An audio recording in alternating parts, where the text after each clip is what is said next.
Gusto ba ng alak, tiya? Nasa nang inumin ko aking pinakamamahal na tiya. Hoy, magtigil ka na nga sa kakainom mo. Ilang araw ka ng ganyan ah. Tiya, sige na. Bigyan mo ako ng alak. Gusto kong malunod. Lunod na lunod ka na nga buang ka. Kaya tumigil ka na, no? Tiya, sandali ah. May tanong ako sa'yo. Ah, ano na naman? Ano mo malalaman na wasak ang isang tao, ha? Ano?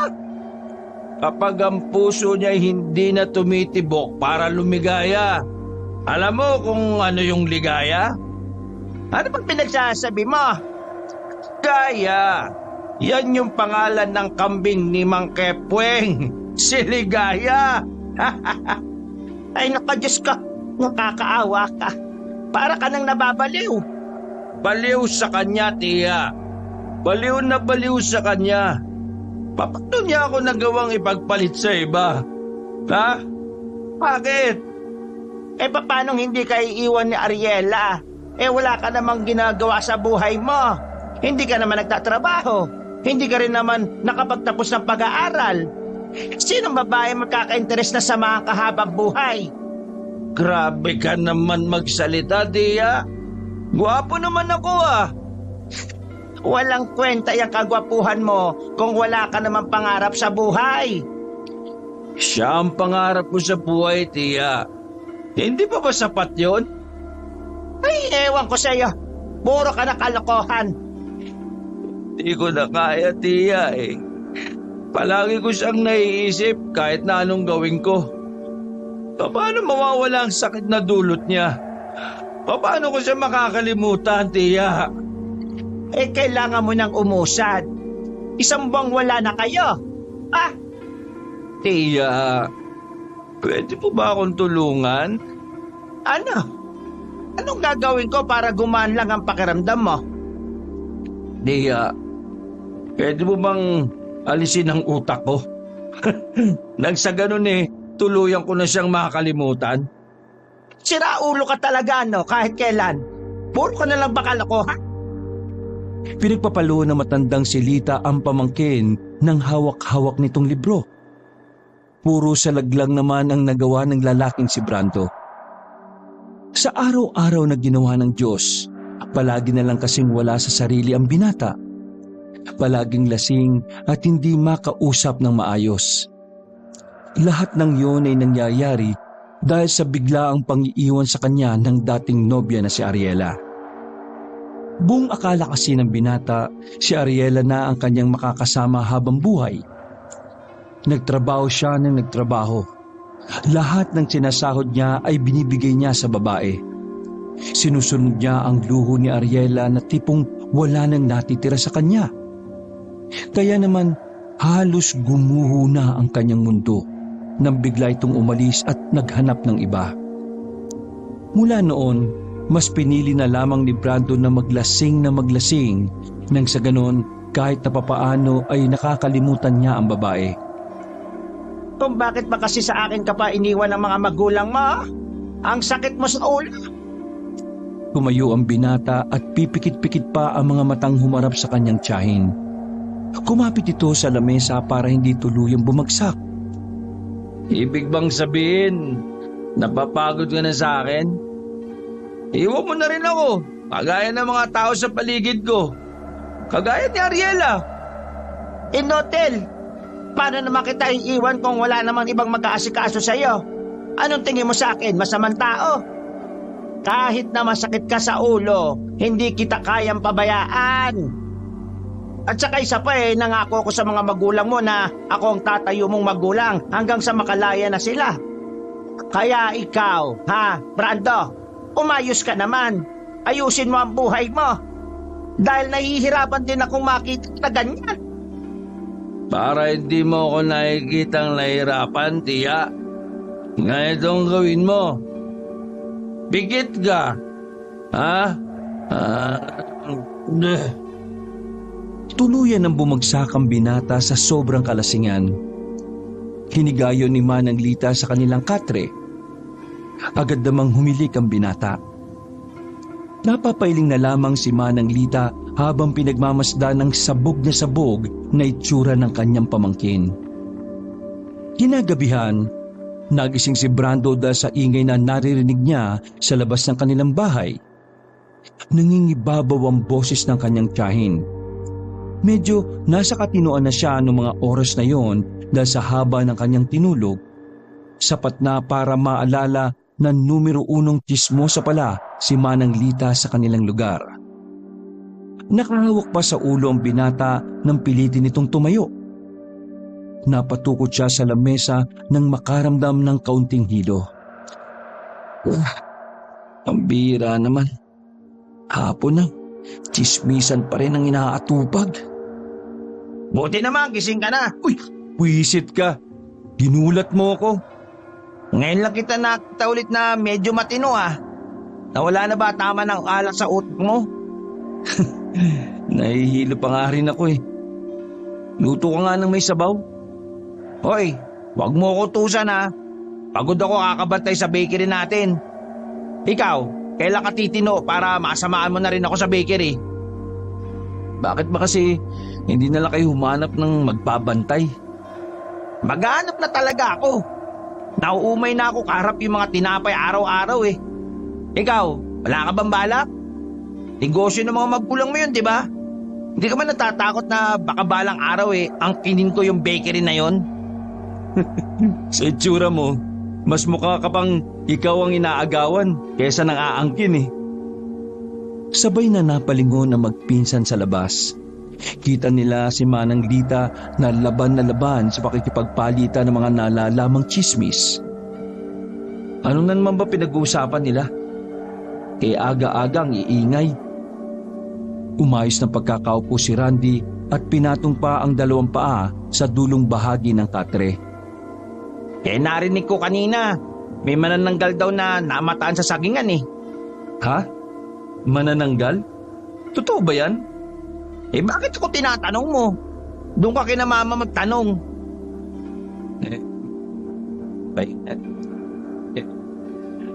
Kapala muna ng pera. Bibili ako Nang alak. Diyan ka magaling. Hindi pwede. 1 buwan na kitang binibigyan. 1 buwan na rin nababawasan ng kita ng bakery. Ay nako, bahala ka sa buhay mo. Uy! Randy! Saan ka pupunta? Sa bakery. Umuwi lang naman ako rito para tumae. Nakita ko mukha mo kaya patay na ako. Uy! Pahingi mo ng pera! Ay nako, mag-move on ka na, pinsan. Hindi na babalik si Ariela. Tandaan mo, ang hindi marunong lumingon sa pinanggalingan, hindi na babalik sa iyo yon. Pinagsasabi mo. Naglakad na palayo ang pinsan ni Brando na si Randy. Hindi na niya yun napilit pa na bigyan siya ng pera na lagi naman niyang ginagawa.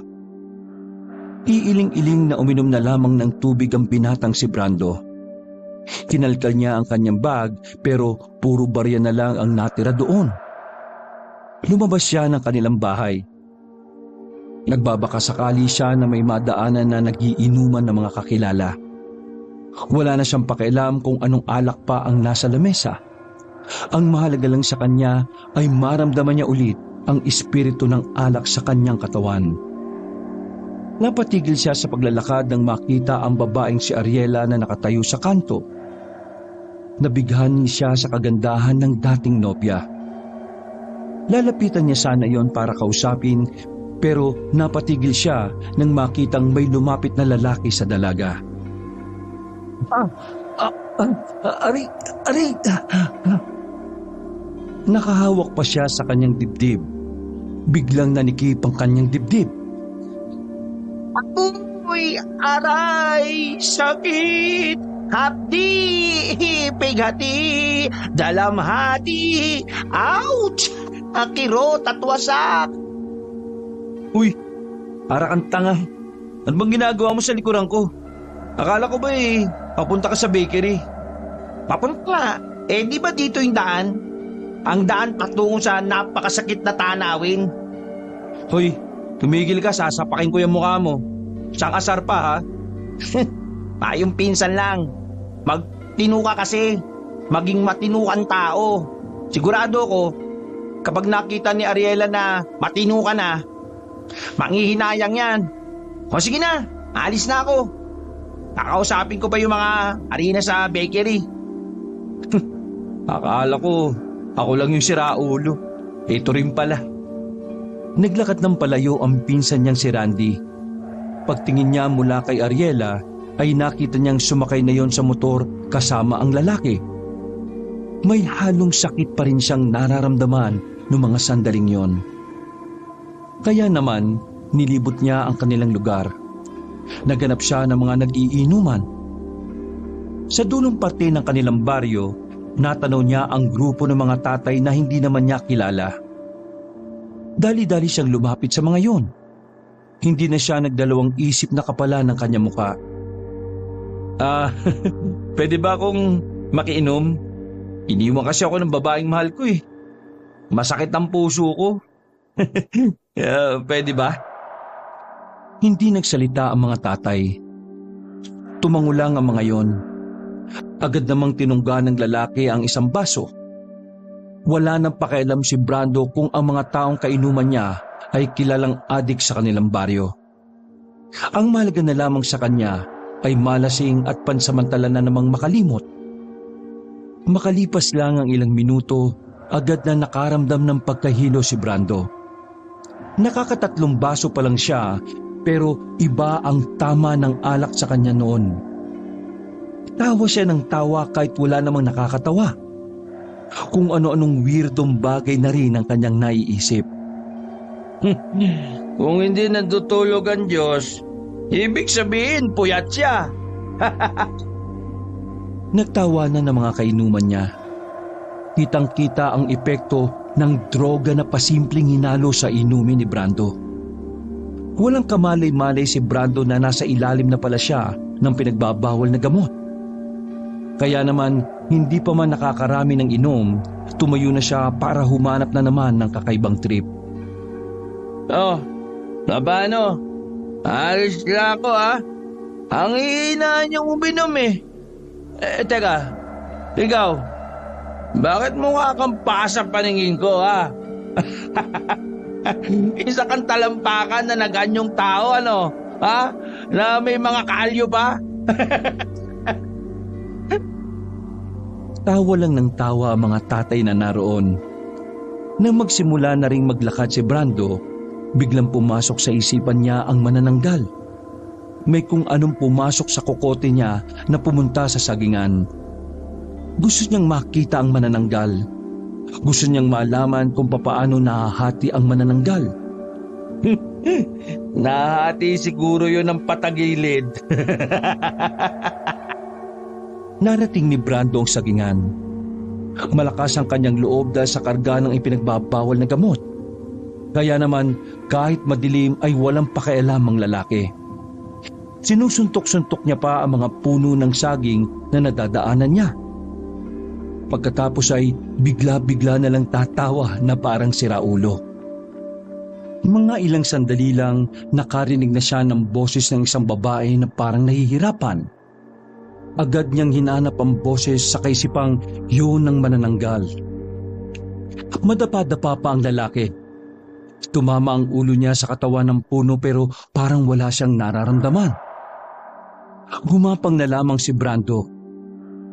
Mga ilang sandali lang, narating na niya ang kinaroroonan ng kalahati ng katawan ng manananggal. Dahil sabog, parang normal lang sa kanya ang bagay na yun. Wala siyang nararamdaman na kahit kaunting takot. Aba, okay Sa bewang ka pala nahati. Akala ko sa leg Lumapit ang lalaki sa ibabang parte ng manananggal. Kita niya pang gumagalaw-galaw ang mga bituka ng aswang. Sa hindi malamang dahilan, may pumasok na kalokohan sa utak ng sabog na si Brando. Umupo siya sa harapan ng manananggal. Hinuha niya ang paa ng manananggal at kiniliti ng maraming beses. Tingnan na lang natin kung hindi ka pa bumalik. Sa halip na bumalik ang kalahating katawan ng aswang, Sinipa siya nito sa mukha. Nakaramdam ng galit si Brando. Kinurot-kurot niya ang tuhod nito. Aba, loko. Brutal ako magalit, ha? Hindi pa ito nakontento.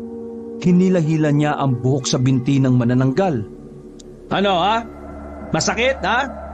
Oh, eto. Kakalbuin ko tong balahibo mo sa binti mo, ha? Pero sinipa lang siya sa ulo at sa muka. Sa puntong yon ay napuno na si Brando. Naubusan na siya ng pasensya. Kumuha siya ng bato sa paligid. Papaluin na lang sana niya ang paa ng manananggal, pero bigla na namang may pumasok na kalokohan sa isipan niya. Napalunok siya ng laway dahil sa pagkasabik. Sa lakas ng tama ng droga kay Brando, naisip niya ang pinakanakakadiring bagay na pwedeng magawa ng isang tao. Pero si Brando, naisip niya yon sa manananggal. Marahan siya ulit lumapit sa ibabang bahagi ng katawan. Unti-unting umarko ang ngiti sa kanyang mukha. Dahil sa kanyang naiisip, nabura na ang kanyang inis. Napalitan ng pagpapantasya. Pasensya ka na kanina, ha? Hindi ko naman sadya, eh. Ano, bati na tayo, ha? Marahan niyang hinawakan ng kaliwang pisngi ng puwet ng manananggal. Parang siyang tanga na kinikilig-kilig pa. Halos mapunit na ang bibig niya sa kakangiti ng malapad. Ilang sandali lang, sinimulan niya na ang kanyang gustong gawin. Sinisipa-sipa pa siya ng manananggal nung una. Pero kalaunan ay hindi na rin yun pumalag. Sa mga pagkakataong yun, walang kamalay-malay si Brando sa sagingan. Mas halimaw pa siya kaysa sa manananggal. Mas masahol pa siya sa pagiging demonyo ang takbo ng kanyang utak. Mahihiya si Satanas sa sobrang kasamaan na ginagawa niya. Makalipas ang ilang minuto, narating niya ang langit-langitan kahit hagdanan ng demonyo ang kanyang ginamit. Napaupo ang binata sa gilid nang ngingiti-ngiti pa. Anong klaseng feeling to? Feeling ko, ang sarap.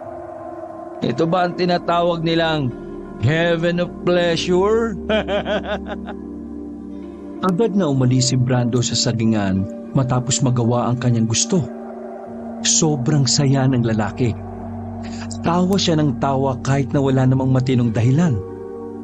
Habang naglalakad, pinagsasasapak niya ulit ang madadaanan na puno ng saging. Pagdating naman niya sa kalsada, bigla na lamang siyang gumitna roon. Pagmamayari ko ang mundo! Akin ang mundo! Sumama kayo sa akin! Dadaling ko kayo sa mundo ko!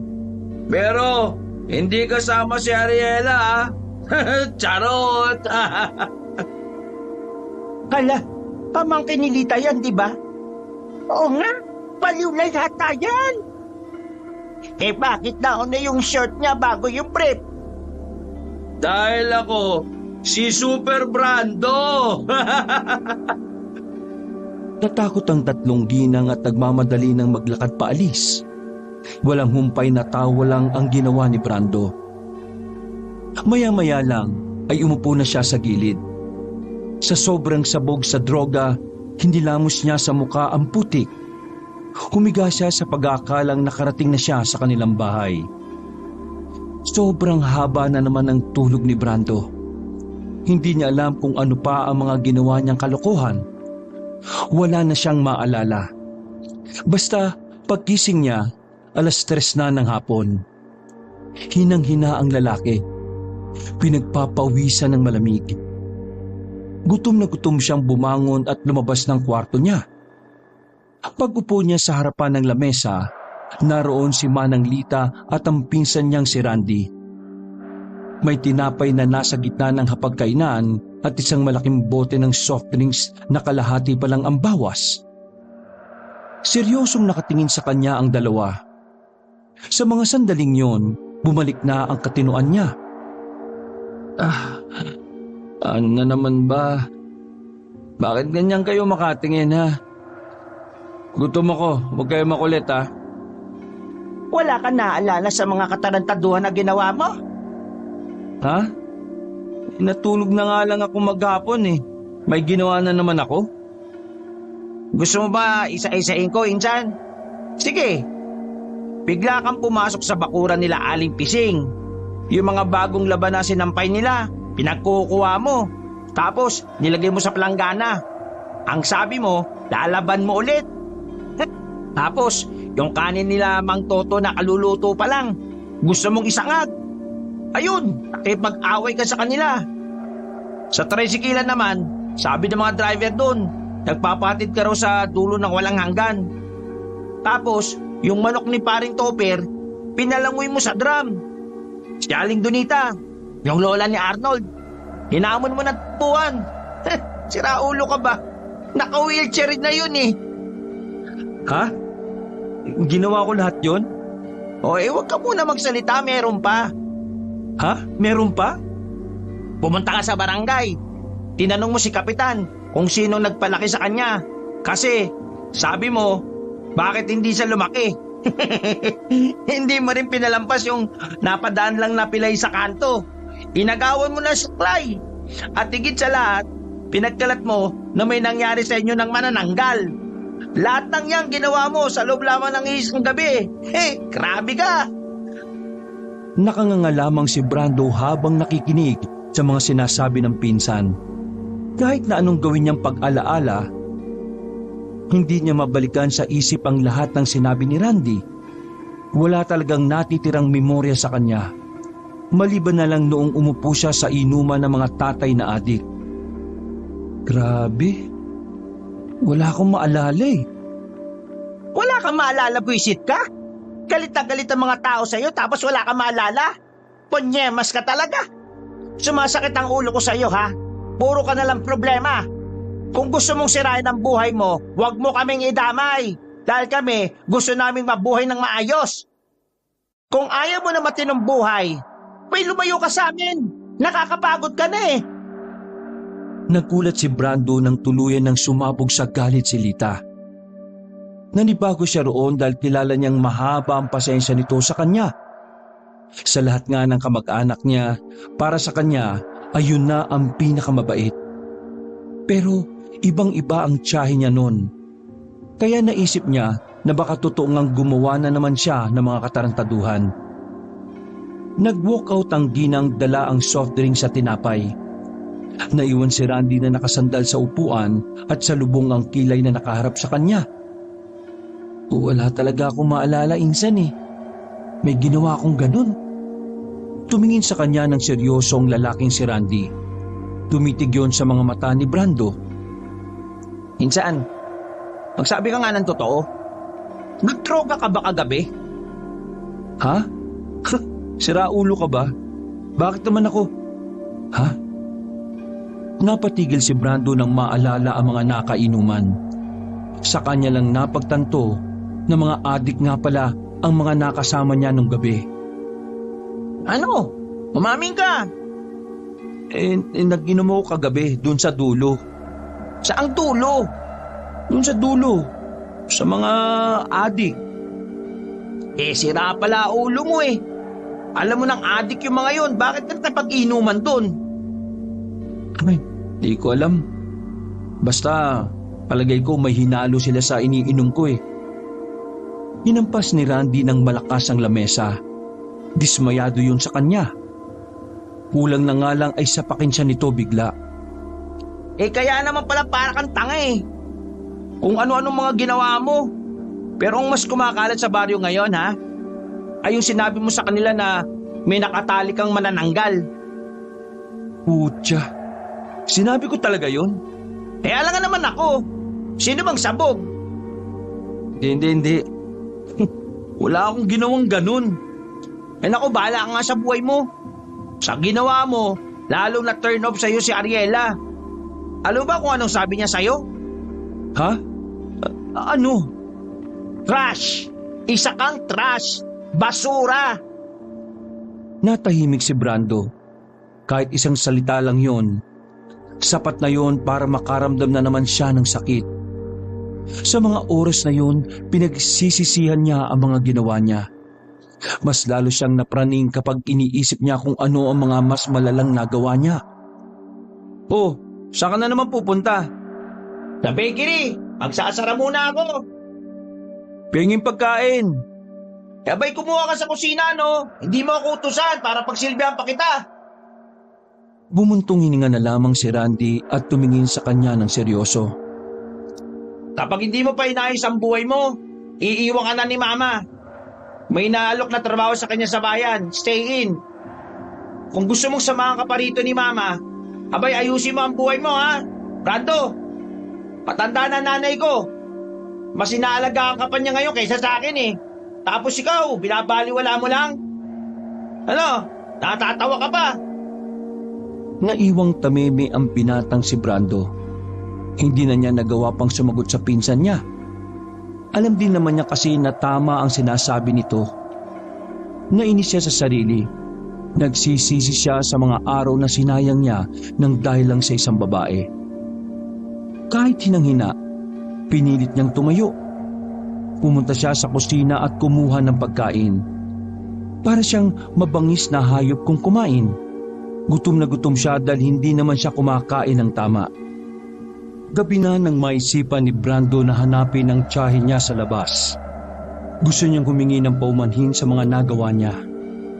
Habang naglalakad sa gilid ng daan, meron siyang nakabanggaan na babae. Bahagyang napatras ang babae. Mabuti na lamang ay nahawakan yun ni Brando sa kamay kaya hindi natumba. Ay, naku, pasensya na miss ha. Hindi ka kasi tumitingin sa dinaraanan mo eh. Ikaw kaya nakayuko. Ako pa sinisi mo. Ramdam ni Brando na galit at masungit ang babae. Kaya naman naisipan na lamang niyang magpakumbaba. Ayaw na rin naman niyang dagdagan pa ang problema ng kanyang tiyahin. Ako ba? Ay, pasensya na kung hindi kita nakita. Medyo nahihilo kasi ako eh. Sa susunod, tumingin ka sa dinaraanan mo, ha? Buti sana kung ang bango-bango mo, may alak ka. Hindi ka yata naliligo eh. Uy, naligo ako nung nakaraan ha. Pero mamaya maliligo ako ulit. Diyan ka na nga. Pinagmasdan ni Brando ang babaeng papalayo. Nagsalubong ang kilay niya nang makita ang palda ng babae. Hindi niya alam pero parang pamilyar sa kanya ang palda. Wala lang siyang ideya kung saan niya yun nakita. Parang nahawakan ko na yung palda na yun eh. Saan ko ba yung nakita? Nakahawak pa ang lalaki sa kanyang patubo pa lamang na balbas. Pinagpatuloy na lamang niya ang paglalakad. Nakita niya ang kanyang tiyahin na may kinakausap na tao. Narinig niya na humihingi ng dispensa si Aling Lita. Palagay ni Brando, isa ang taong yon sa nagawan niya ng kalokohan.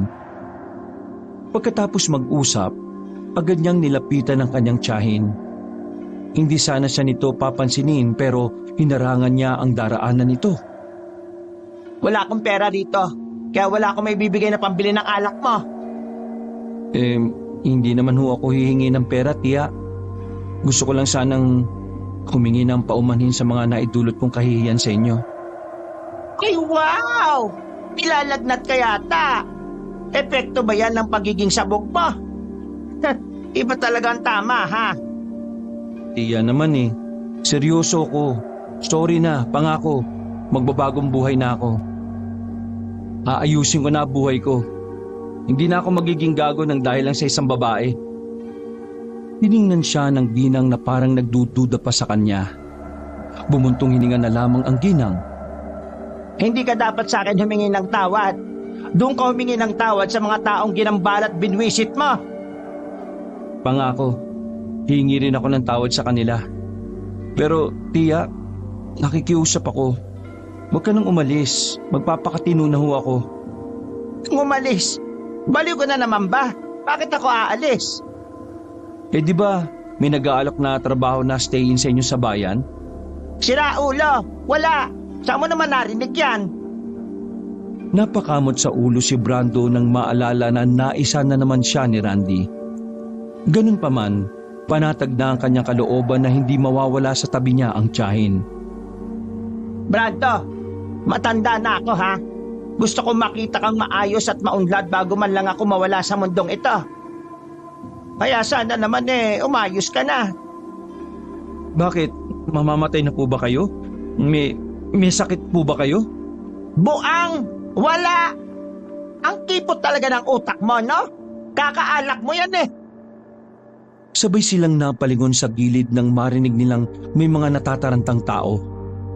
Nang tanungin ni Aling Lita ang kumari niyang tsismosa rin, sinabi nitong nakita ng mga tao ang isang manananggal. Malapit daw sa sagingan at papunta sa barangay. Galit na galit daw ang aswang. Diyos ko, yan na nga ba sinasabi ko eh. Tiya, totoo ba talaga yung manananggal na yan? Di ba nga, pinagkakalat mo pa na may nangyari sa inyo ng manananggal? Tara na nga't makauwi na. Baka mamaya ay maabutan pa tayo rito sa labas. Nagmamadaling umuwi ang dalawa sa kanilang bahay. Sakto naman na kauuwi lang din ni Randy sa mga pagkakataong yon. Maging ang pinsang yon ni Brando ay nababahala rin. Baka sa mukha nito ang kaba. Ma, nakita ko yung manananggal na nasa tapat ng barangay kanina. Nanlilisik ang mga mata niya. Nakakatakot. Diyos ko, Panginoon. Bakit ba nagkaroon ng aswang dito sa baryo natin? Isara na ninyo ang bintana. Ikandado na maigi mga pintuan, ha? Bakit naman kasi tayo matatakot eh? Wala naman kayong ginawang masama sa aswang na yun, di ba? Kahit naman sino pwedeng kagatin ng manananggal. Kakainin niya kung anong gusto niya at kung sinong gusto niya kainin. Brando, sigurado ka bang gawa-gawa mo lang yung mga nangyari sa inyo ng manananggal? Baliw ka ba? Malamang, sabog lang ako nun, kaya ako sinabi yun. Hindi ko nga maalala na sinabi ko yun eh. Baka ikaw yung hinahanap ng manananggal. Oh, bakit ako? Mukha kang tanga eh. Hay, tumigil na nga kayo dyan. Mabuti pa manahimik na kayo. Baka mamaya marinig na may tao dito sa atin naman siya tumigil. Manahimik na kayo. Umupo na lamang si Brando sa katre at sumandal. Binuklat na lamang ng babae ang libro na may nakaipit na pera. Oh, akin na yan. May pera ka naman pala, tiya eh. Penge! Tinakpan ni Randy ang bibig ni Brando nang marinig nila ang pagaspas ng pakpak sa labas. Sinyalis yun na malapit na sa kanilang bahay ang manananggal. Halos hindi na makahinga si Brando sa pagtatakip ni Randy ng bibig nito. Pero walang pakialam si Randy. Mas gugustuhin pa nitong hindi makahinga si Brando kesa malapa sila ng manananggal. Marahang sumilip si Aling Lita sa pintuan. Sinarado nito agad nang makitang nasa tapatan nila ang manananggal. Ano ba? Alis kamay mo? Ang baho-baho eh. Grabe naman oh.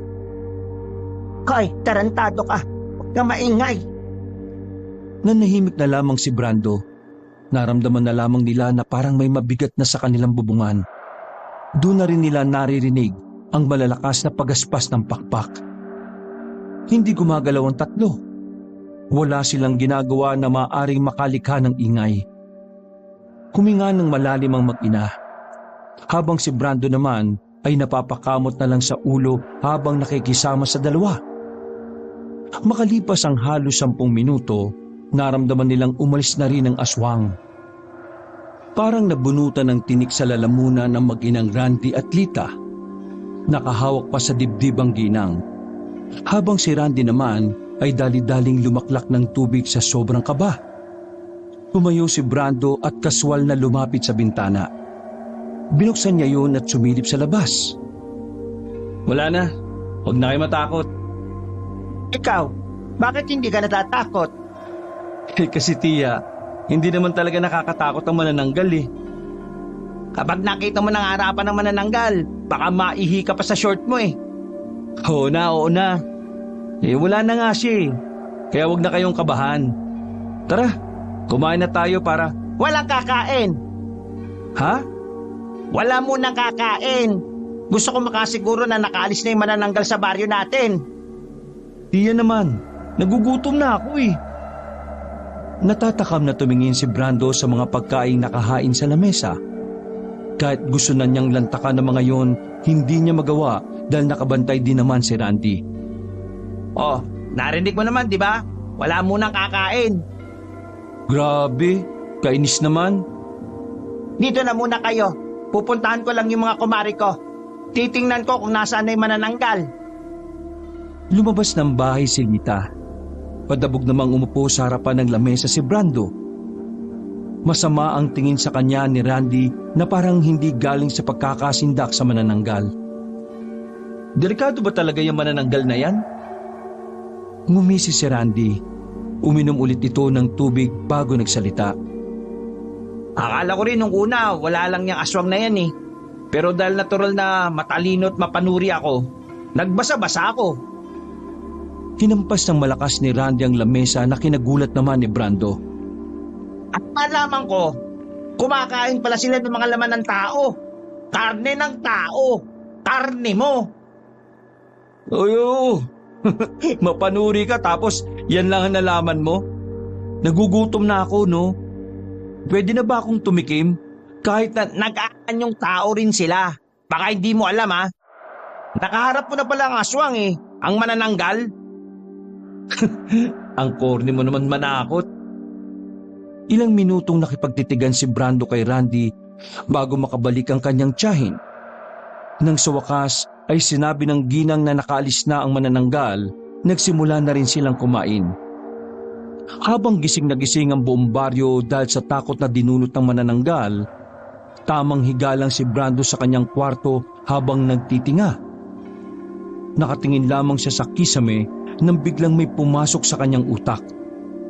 Parang may naalala siya na senaryo sa gubat, partikular sa sagingan. Teka, nagpunta ba ako sa sagingan? Bakit parang may naaalala ko ron? Bumangon siya at sandaling nag-isip ng malalim. Pilit niyang inaalala kung ano ang nangyari sa sagingan. Pero bigla lang sumakit ang kanyang ulo sa kakaisip nito. Tinuon na lamang niya sa iba ang kanyang atensyon. Inisip na lamang ni Brando kung papaano nga sisimulan ang matinong buhay. Masasabi niya na sa mga nangyayari sa kanyang buhay, nakakalimutan na rin niyang paunti-unti ang babaeng si Ariela. Kinabukasan, maagang nagising si Brando. Dahil wala pa naman siyang naiisip na a-apply ang trabaho, naisipan na lang muna niyang pumunta sa kanilang bakery na nasa baryo lang din naman nila. Nagulat pa si Randy nang makita siyang nasa labas. Agad na lumapit sa kanya ang pinsan at nagdududa kung bakit siya naroon. Uy, totoo ba ito? Sa loob ng maraming buwan, ang tagapagmana ng bakery na ito ay nandito? Hindi pa ako nananaginip ha? Hoy, tumigil ka nga, ang OA mo. Uy, bakit ka nga nandito? Wala akong mapapairam na pera ha? Wala pang benta. Kung gusto mo, kumain ka na lang ng tinapay. Ano ka ba? Nandito ako kasi gusto kong magbantay. What? Dito sa bakery, magbabantay ka? Ay hindi, baka sa morgue. Siyempre dyan, no? Pero wag kang aalis ha, turuan mo ako. Uy, nakasingot ka siguro ng usok ng gulong hindi kaya usok ng katol. Pero, di bale, samahan mo ako para may katulog naman ako dito. Sabay na pumasok ang dalawa sa bakery. Isa-isang tinuro ni Randy ang mga dapat gawin at nakuha naman kagad yun ng binata. Habang nagbabantay ang dalawa, nakita ni Brando ang pamilyar na mukha ng babae na nasa labas. Kilala mo ba yung nasa labas? Bago mong syota? Uy, hindi ang pangit niyan Eh bakit parang masama akong makatingin sa'yo? Ayan yung nakabanggaan ko sa daan nitong nakaraan. Ah, kaya pala. Nagsorry ka ba? Oo naman, no? Muling tiningnan ng dalawa ang babae sa labas pero laking gulat nila nang makitang wala na yun doon. Nagtaka sila kaya lumabas din sila para tingnan. Pero hindi na talaga nila nakita. Hindi man pinahahalata ni Brando pero nakakaramdam siya ng kaunting kaba sa kung paano siya tingnan ng babae. Mabilis na lumipas sa mga sandali.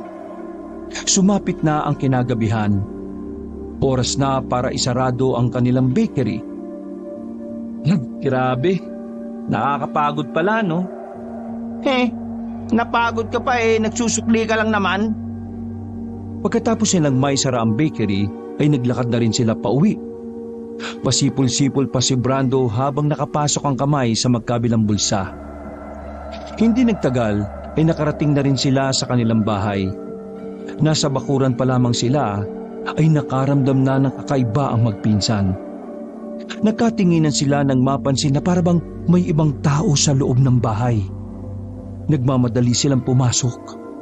Naabutan nila si Aling Lita na nakaupo. Habang kaharap nito ang mga taong hindi nila kilala. Ang tanging namumukhaan lamang ni Brando doon ay ang isang babae na nakakairita ang mukha. Yun ang babae na nakabanggaan niya sa daan. Ama, ano to? Sino tong mga Biglang sinarado ng isa sa mga yun ang pintuan. Huwag niyong subukan na sumigaw o magingay. Kung ayaw niyong may masaktan. Sandali lang. Ano ba to? Kidnap? Hostage? Uy, wala kaming pera. Ikaw? Ikaw yon? Ako? Oo, ako yung nakabangga sa'yo. Pero bakit kailangan pang umabot sa ganito? Nagsorry naman ako sa'yo Nagsumbong ka pa sa papa mo? Nagkukunwari ka pang walang alam? Rosa, tama na yan. Naglakad ang matandang lalaki palapit kay Brando. Napatingin si Brando sa matanda. Hindi naman yun mukhang mayaman, pero hindi rin naman mukhang mahirap. Pagtingin nila sa iba pa, simple lang din ang datingan. Isa lamang ang napansin ni Brando sa mga yon. Lahat ng yon ay mapuputla. Parang hindi nadadaluyan ng dugo. Ikaw ba si Brando? Oo, ako yun. Ikaw, sino ka ba? Bakit nandito kayo sa bahay namin? May nalalaman pa kayong pasara-sara ng pinto Panagutan mo ang anak ko. Nagulat ang magpinsan sa sinabi ng matandang si Rogelio. Pareho silang walang ideya sa pinagsasabi nito. Kanina pa sila rito at sinasabing nabuntis mo raw ang anak niya. Yan yung babaeng yan. Tumawa ng malakas ang binata, pero seryoso lang ang mga nasa harapan nila. Hindi makikitaan ng kahit na anong pagbibiro sa muka. Unti-unting sumeryoso si Brando nang makitang tila nanlilisik na ang mga mata ng matanda. Seryoso ba to? Paano ko mabubuntis ang babaeng yan? Ang pangit niyan. Hindi ko naman niya kilala. At saka, nakabanggaan ko lang naman yan sa daan Hindi naman nakakabuntis yung pagbabanggaan, di ba? Totoo ngang wala kang pakialam matapos mong pagsawaan ang lower body ng anak ko.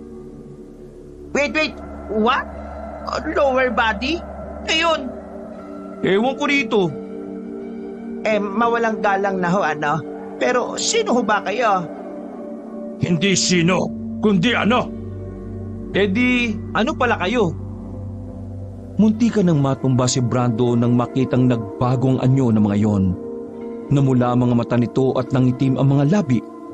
Humaba rin ang mga kuko at tenga. May isa pang naglabas ng mahabang dila. Diyos ka, Panginoon! Anong klaseng tao ba kayo? Napakapit si Lita sa anak na si Randy, habang si Brando naman ay napapasiksik na lamang sa sulok ng bahay. Hoy! Ano kayo? Mga aswang ba kayo? Akala ko hindi mo pa malalaman Anong kailangan nyo sa amin? Bakit kayo nandito? Kakainin nyo ba kami? Mga bulok naman namin Puro kami may sakit. Yan si Tia, may putok sa kilikili yan. Si Randy, may buni yan sa singit. Ko naman, may kulugo sa tumbong. Wala akong pakialam kung ano pang sakit meron ka. Hindi kami interesado sa laman ninyo. Nandito kami para sabihing panagutan mo ang anak kong si Rosa. Ko? Panagutan? Anong pinagsasabi mo? Hindi ko nga kilala yan Ikaw yon, malakas ang kutob ko. Tsaka ikaw na mismo ang nagkalat sa mga taga-baryo ninyo, di ba? Hindi ko talaga kayo maintindihan. Habang wala ako, naramdaman ko may gumagalaw sa akin. Tapos, nakaramdam... Sandali nga. Wala ka tapos naramdaman mong may gumagalaw sa'yo? Sabog ka ba, miss? Manahimik ka muna, nagpapaliwanag pa ako eh. Kapag hindi mo tinikom ang bibig mo, yayariin ko yung tiya at pinsan mo. Napilitang manahimik si Brando. Kahit nakakaramdam ng takot ay pinilit na lamang ni Brando na tingnan ng babaeng nasa harapan niya. Paramdam ako ng kakaibang sarap. Nung una kinukurta ko, tapos hinihila ang buhok ko sa binti. Tapos mga ilang sandali lang, nararamdaman ko na yung kiliti. Tapos saka ko na lang nalaman na may gumalaw sa akin nang bumalik na ako. Teka. Pwede ba ipaliwanag mo sa akin kung ano ka? Isa akong manananggal, no? Brando, di totoo yung pinagkakalat mo na may nangyari sa inyo ng manananggal? Ano? Sa hindi mapaliwanag na dahilan, unti-unting nagkaroon ng alaala si Brando nung gabing yon. Naalala na niyang pumunta na siya sa saningan. Pagkatapos ay may nakita siyang kalahating katawan na nakatayo roon. Pabulong na napamura si Brando. Hindi man niya aminin pero siya mismo ang nakakumpirma na totoo nga yun. Bumalik na sa alaala niya ang lahat. Gusto niyang masuka. Hindi niya inakala na kakayanin niyang gawin yon nang dahil sa epekto ng droga. O ano? Naalala mo na ba ang ginawa mong kalokohan sa anak ko? Kung tutuusin pwede ka naming paslangin ngayon dahil isang malaking kasalanan ng ginawa mo. Pero dahil ikaw ang magiging ama ng apo ko, hahayaan kitang mabuhay. Kapalit ng buhay mo, panagutan mo ang anak ko. Ayaw kong lumabas ng anak ko na walang ama, ng isang bastardo. Oo nga, nagawa ko nga yun. Pero wala ako sa sarili nun eh. May naglagay ng droga sa iniinom ko, kaya hindi ko alam yung ginagawa ko.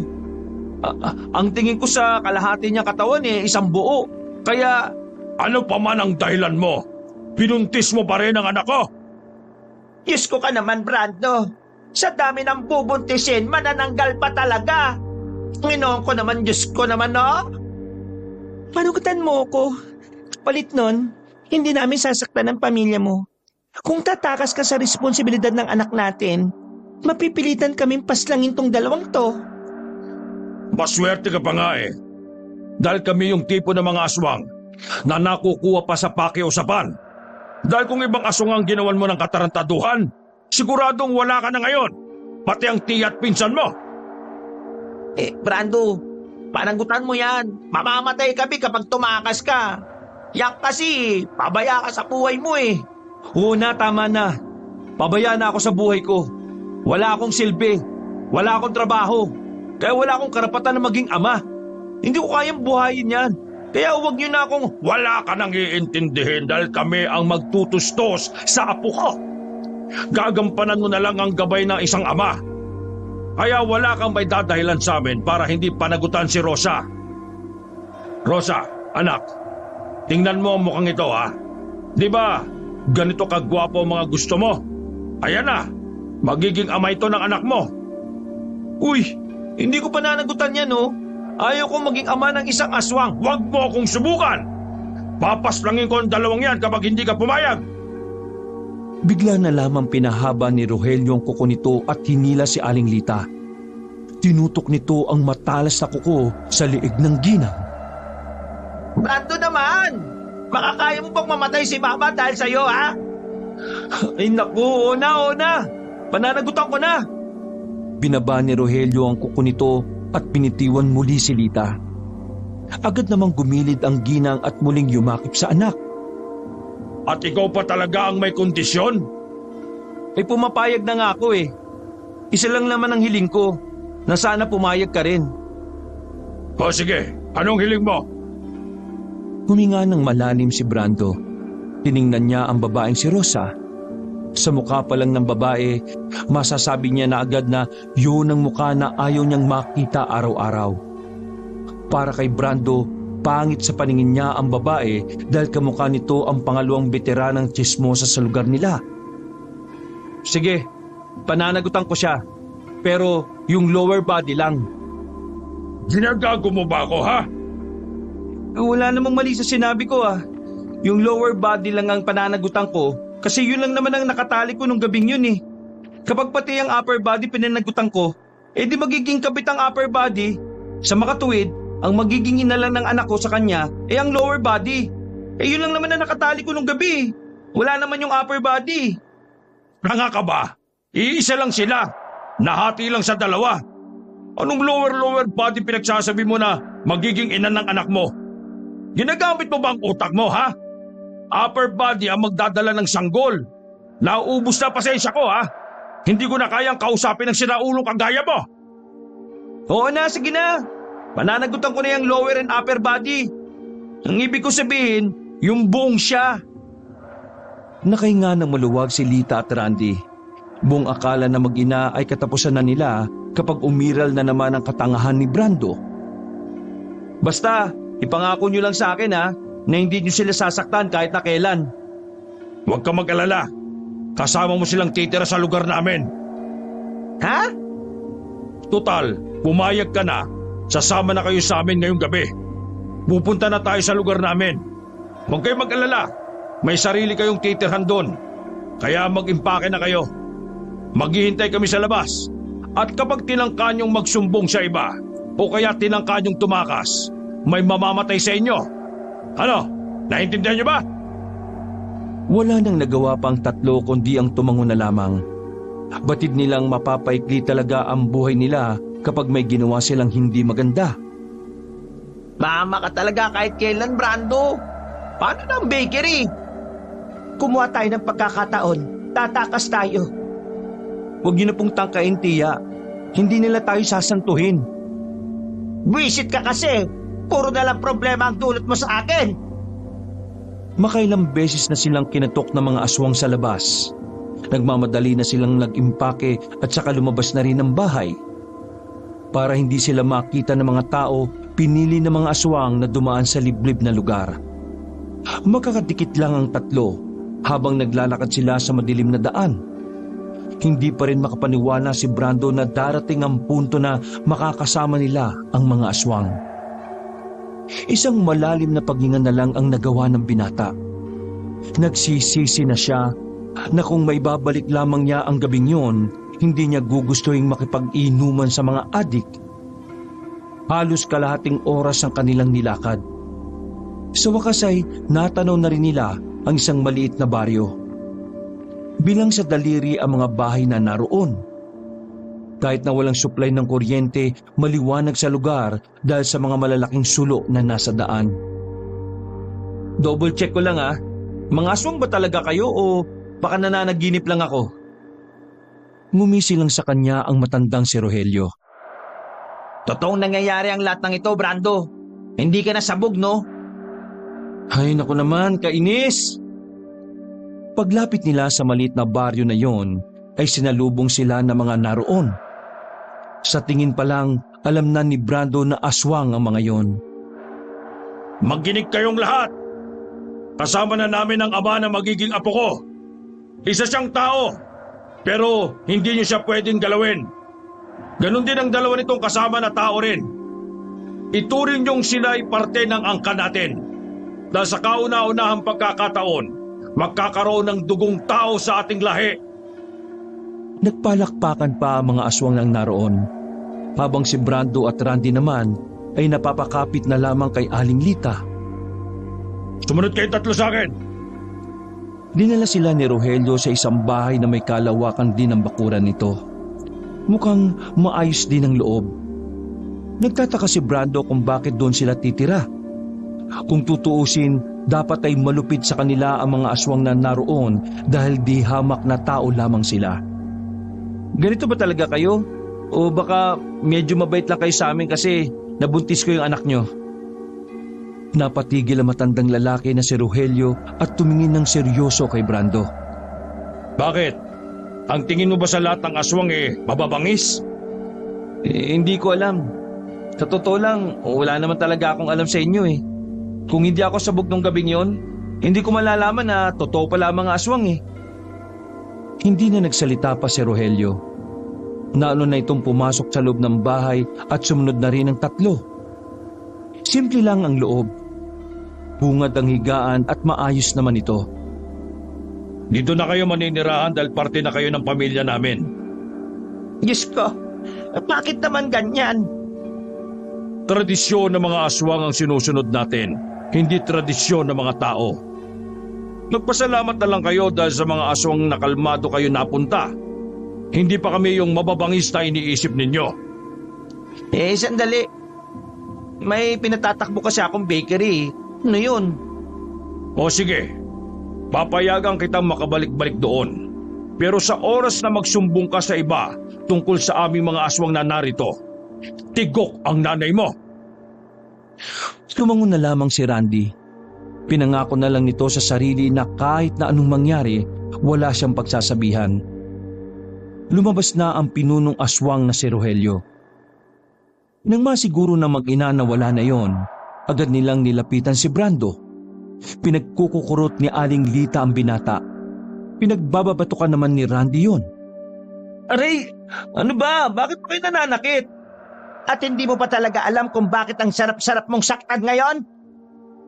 Dahil na naman kasi sa'yo, kaya nalagay sa alanganin ng buhay namin ni Mama. Pampira ka talaga oh. Kung nagtitino ka lang kasi, hindi tayo aabot sa ganitong punto eh.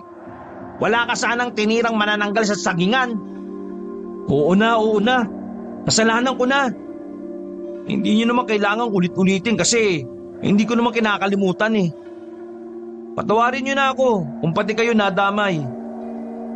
Mas maigi pa sanang nawala na lang ako eh. Nang sa ganun, aray! Anong mawala? Sira ulo ka talaga. Iiwan mo sa amin ang problema mo. Hoy, magpakalalaki ka. Yan ang kulang sa iyo eh. Isa kang duwag. Kaya ka iniwan ni Ariela eh. Kasi yan ang wala sa iyo. Lagi mong tinatakasan ang problema mo. O ano, narilto ka tuloy ni Mama. Kulit mo kasi. Sige na, huwag na kayo mag-alala. Ayusin ko tong gusot na ginawa ko. Pinapangako ko na makakaalis din kayo rito. Ay nako, Panginoon ko. Ako nagkulang sa iyo. Pampihirang buhay naman ito. Naupo na lamang sila sa sahig. Tulala ang tatlo. Si Brando lutang ang utak. Binabalikan pa rin niya sa alaala kung papaano niya nagawang galawin ang manananggal.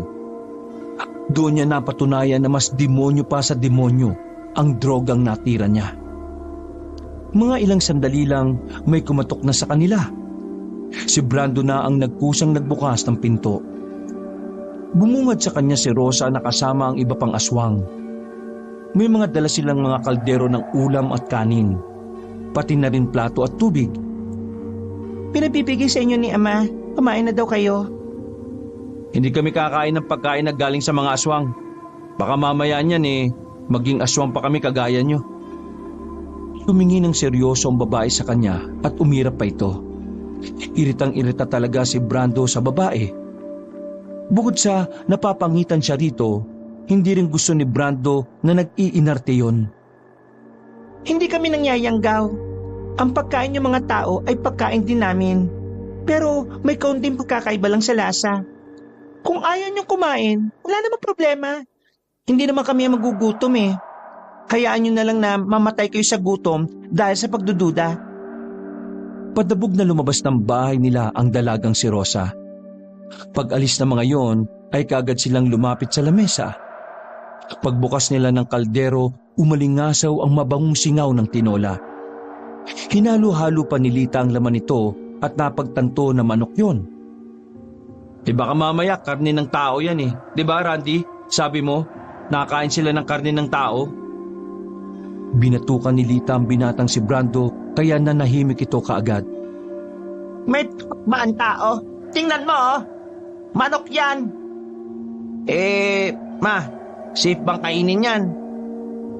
Simpleng tinolang manok lang yan eh. Wala kayong dapat ikabahala. Buti naman. Nagugutom na ako eh. Kung totoo mga aswang nga sila, parang hindi naman sila nakakatakot. Para mga simpleng tao lang din naman pala sila. Ang pagkakaiba nga lang, bigla silang nagiging halimaw. Baka nga ang tama ang inala ko. Hindi sila gaya ng ibang aswang. Parang sila yung uri ng mga aswang na nahahawik sa tao yung pamumuhay nila. Basta, kumain na tayo. Nagugutom na ako eh. Nilantakan na ng tatlo ang pagkain sa lamesa. Sarap na kumakain si Brando. Parang sandali niyang nakalimutan na nasa lugar sila ng mga aswang. Sa sobrang sarap ng tinola, napahimas-himas pa ng tiyan si Brando. Ay, nabusog ako. Mas masarap pa to sa luto ni Tia eh. Mismo. Hay, mga lintik kayo. Huwag na kayong kakain ng luto ko kahit kailan, ha? Pagkatapos kumain, humiga na rin sila para matulog. Napailing na lamang si Brando nang makitang nakatulog na ang mag-ina. Hindi siya makapaniwala na nagawang matulog na mga yon kahit na alam nilang nasa lugar sila ng mga aswang. Sarap ng tulog ng dalawang to. Feel at home na kaagad. Hindi dinadalaw ng antok ang binata. Naisipan na lamang niyang lumabas ng bahay. Balak niya lang sana ay tumambay sa bakuran. Pero nakarinig siya ng malakas na boses na nagmumula sa di namang kalayuan. Base sa boses na naririnig niya, may pagkamaangas ang may-ari ng tinig na yon. Dahil sa minanang pagiging kismoso kay Aling Lita, maraan siyang naglakad palabas ng bakuran. Hinanap niya kung saan nagmumula ang mga tinig na yon. Hanggang sa ilang sandali lang, nakita niya ang matandang si Rogelio na may kausap ding lalaki. Nasa pagkakatansya ni Brando, mas bata yung kaysa kay Rogelio. Mga nasa edad 45 hanggang 50. Nakikiusap ako sa iyo. Umalis na kayo. Wala kaming tinatagong tao rito. Lahat ng nandito ay puro mga aswang. Hindi mo kami maloloko. Kanina nang dumaan ako rito, may naamoy akong dugo ng tao. Hindi lang isa, kundi 3. Kaya Rogelio, ituro mo sa akin kung nasaan sila. Ador, maniwala ka. Guni-guni mo lang yon. Walang tao sa baryo namin. Nagulat na lamang si Brando nang biglang sakali ng lalaking si Ador si Rogelio. Mga mabababang uri lang kayo ng aswang. Kaya paano mo nagagawang maglihim sa mataas na antas ng aswang kagaya ko? Bakit? Gusto niyong suluhin ng mga taong yan? Magsasalita pa sana si Rogelio pero bigla na lang nakalunok ng lamok si Brando. Mula sa pinagtataguan niya, napalingon sa kanya ang mga aswang nang maubo siya. Nakita niyang papalapit na sa kanya ang tauhan ni Ador. Pero naramdaman na lamang ni Brando na merong humila sa kanyang paa. Hindi ka nila pwedeng makita. Nagtago sila sa silong ng isang bahay.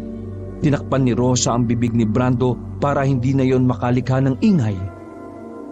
Nang masiguro ng babae na hindi na nakasanod sa kanila ang tauhan ni Ador, ay nakahinga na ito ng maluwag. Sabihin mo nga sa akin, aswang din ba mga yon?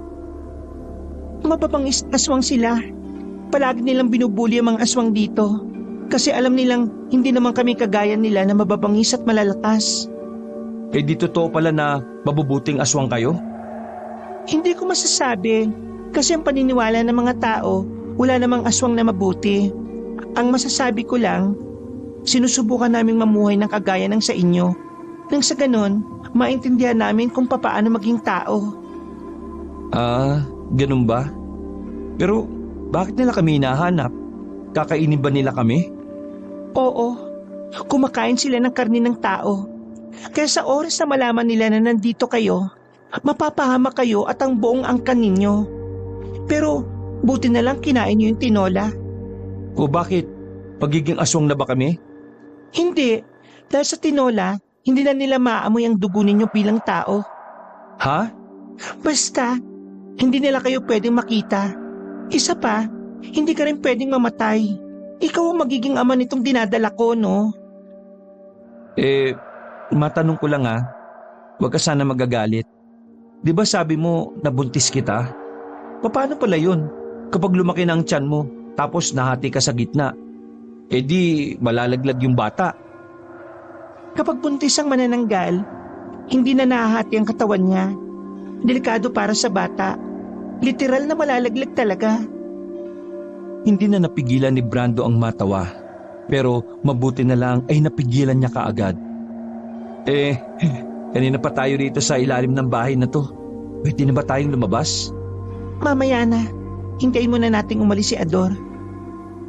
Bumuntong hininga na lamang si Brando habang nakadapa sila roon.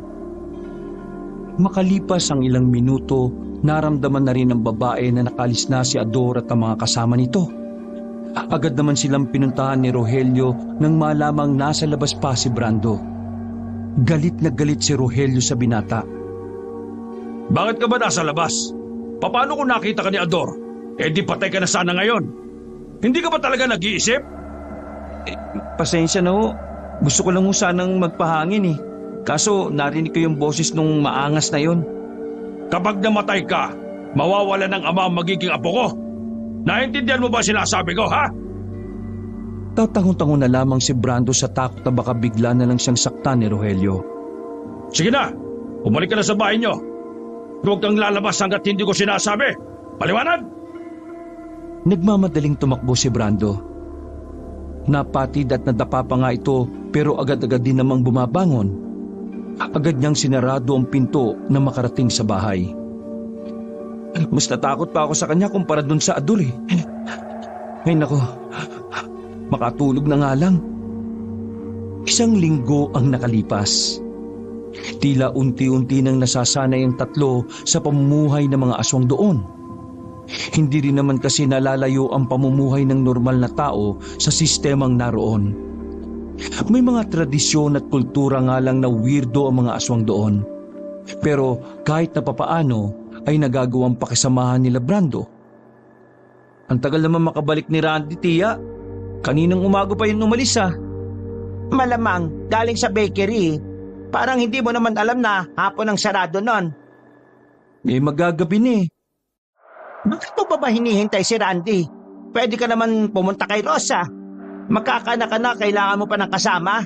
Mahiya ka naman, oy! Tiya, hindi pa rin talaga ako makapaniwala sa mga nangyayari. Nakabuntis ako ng manananggal. Tapos magkakaanak na ako na hindi ko alam kung aswang din. Eh matuto ko na sa mga kamalian mo. Yan ang matagal ko nang sinasabi sa iyo eh. Ang isang kamalian, pwedeng maging dahilan para magbago ang buhay mo. Ay nako, siguro kailangan ko na lang din talagang gawin ang nararapat. Hindi naman sila masasama eh. Oo, yan ang dapat. Pasalamat ka na lang kasi kahit aswang sila hindi nila tayo sinasaktan. Ay sige na, buntahan mo na si Rosa. Baka gabi na si Randy. Mapait ang ngiti na pinakita ni Brando. Naglakad na rin siya patungo sa kinaroroonan ng bahay ni Rosa. Kahit na siya ang ama ng dinadala ng babaeng aswang, hindi pa rin sila nagsasama sa isang bahay. Dahil hindi naman sila kasal. Naabutan ni Brando si Rosa na naglalabas sa bakuran. Kung hindi niya alam na aswang yon, iisipin niyang kagaya lamang si Rosa sa mga pangkaraniwang babae sa kanilang lugar. Hindi mo naman kailangan tulungan ako lagi eh. Wala naman namamagitan sa ating dalawa bukod sa anak natin. Parte na rin ng pananagutan ko ang alagaan ka dahil dala-dala mo yung anak natin. Sa totoo lang, nawiwindang pa rin ako sa nangyari. Hindi pa rin ako makapaniwala na nakabuntis ako ng aswang. Pero, alam mo, sa kabilang banda, naisip ko rin na wala rin namang pagkakaiba kung tao ang nabuntis ko eh. Dahil kung mabuti ka, karapatan mong panagutan kita kahit na aswang ka pa. Maraming salamat.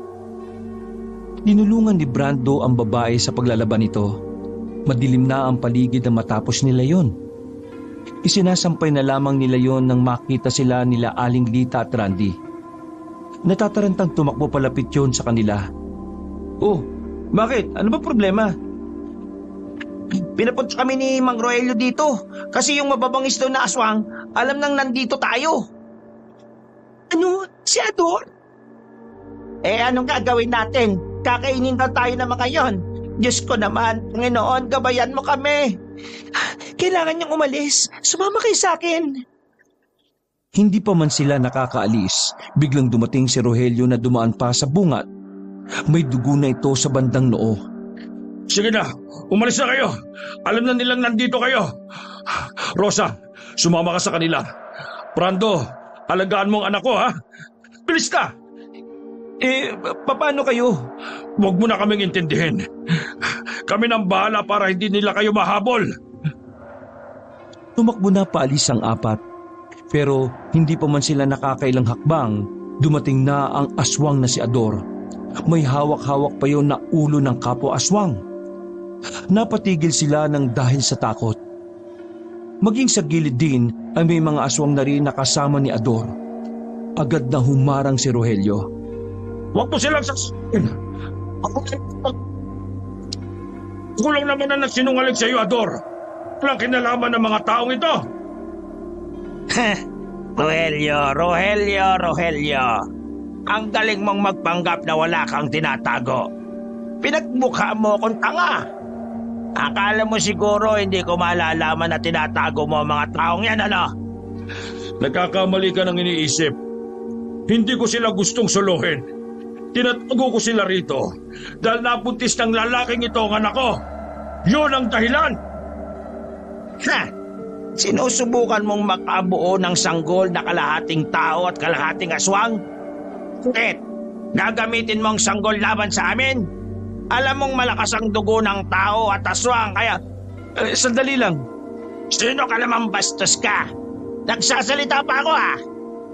Nang mapadpad ako sa lugar na to, napatunayan ko na hindi pala lahat ng aswang ay kasing sama mo.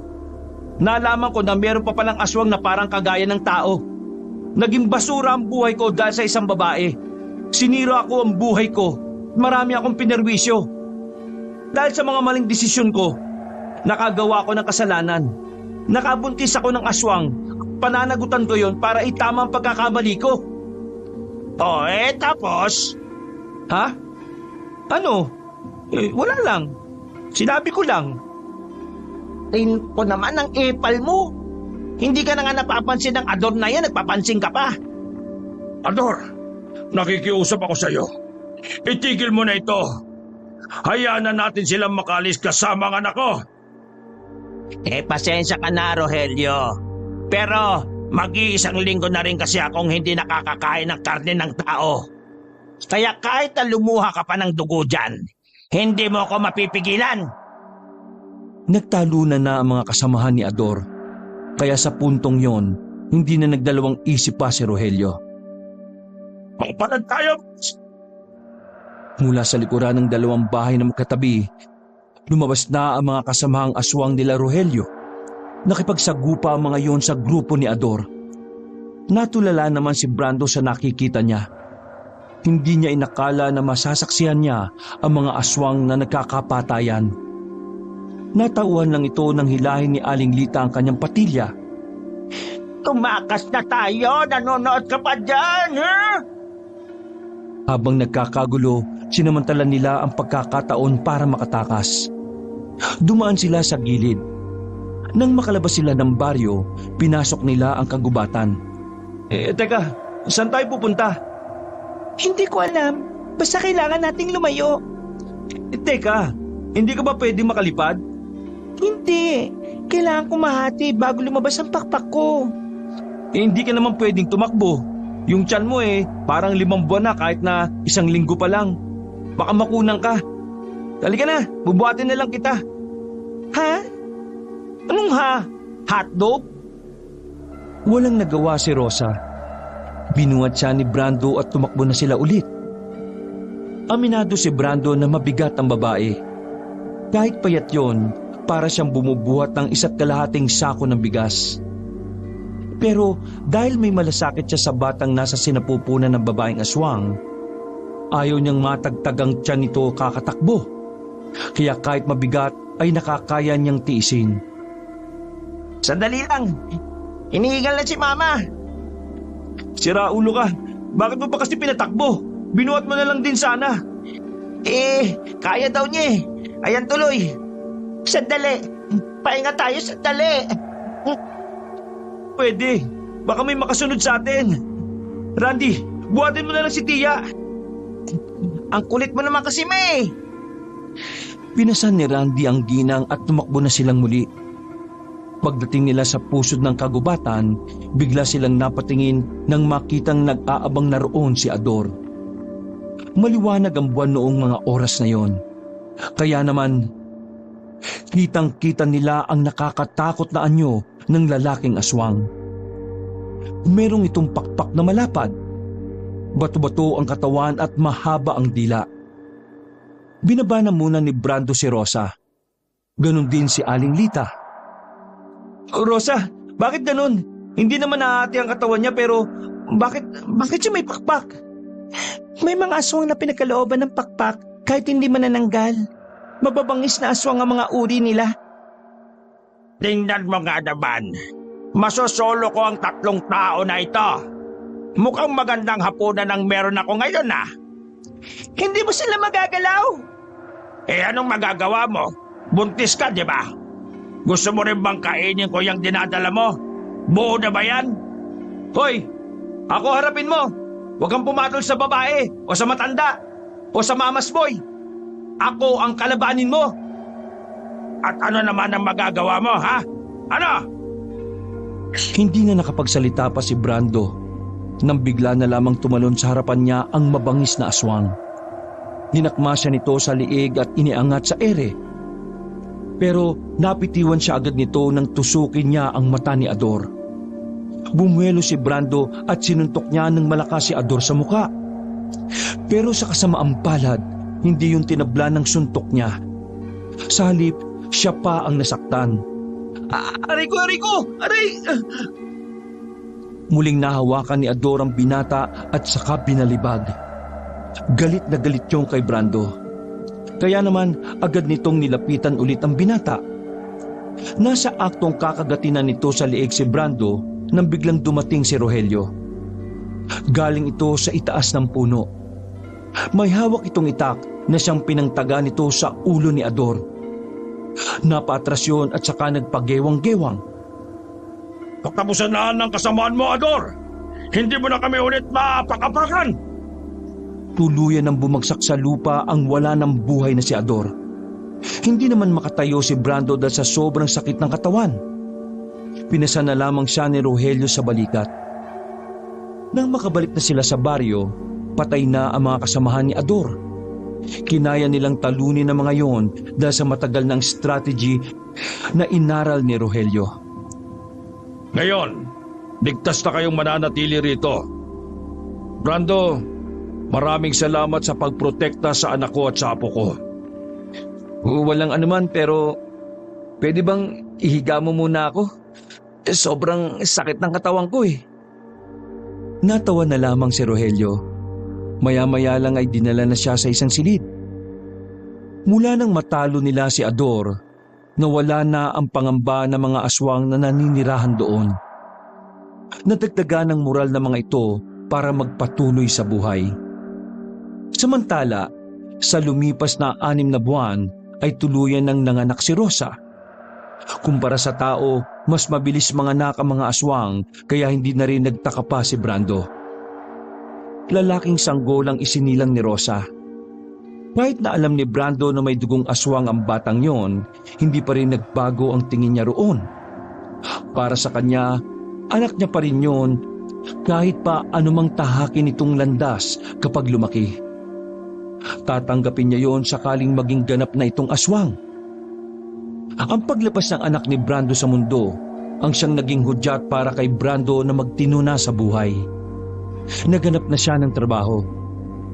Tuluyan na niyang kinalimutan si Ariela at tinuon na lamang ang atensyon sa kanyang anak. Dahil wala namang namamagitan sa kanilang dalawa ni Rosa, hindi sila nagsama bilang mag-asawa. Ganun pa man, pareho nilang pinalaki ng maayos ang batang pinangalanan nilang Grandosa. Papasok ka na ba sa trabaho? Nagsusuot ng sapatos si Brando noong mga oras na yon nang puntahan siya ni Rosa. Doon na rin kasi siya tumira. Habang si Aling Lita at Randy naman ay bumalik na sa kanilang baryo. Oo, maraming kargahan ngayon eh. Ikaw na munang bahala sa anak natin ha. Babawi na lang ako mamaya pag uwi ko. Wala namang problema sa akin. Nasaan na pala yung anak natin? kasama ni Papa.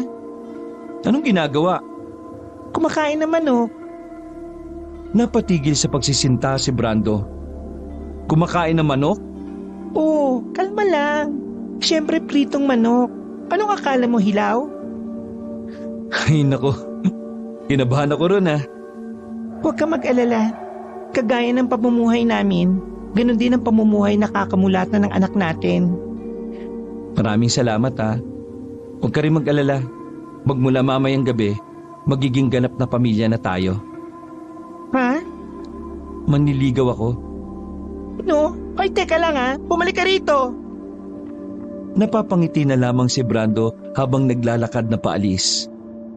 Sa halos 7 buwan na kasi niya roon, natutunan na rin niyang mahalin si Rosa. Hindi na niya iniisip pa kung anong uri si Rosa. Ang mahalaga na lamang sa kanya ay ang kabutihang puso nito. Masayang pumasok sa trabaho si Brando. Alam niya, masaya rin siyang uuwi dahil may 2 naghihintay sa kanya. Ang kanyang anak at ang manananggal na magiging ganap na niyang asawa. Wakas,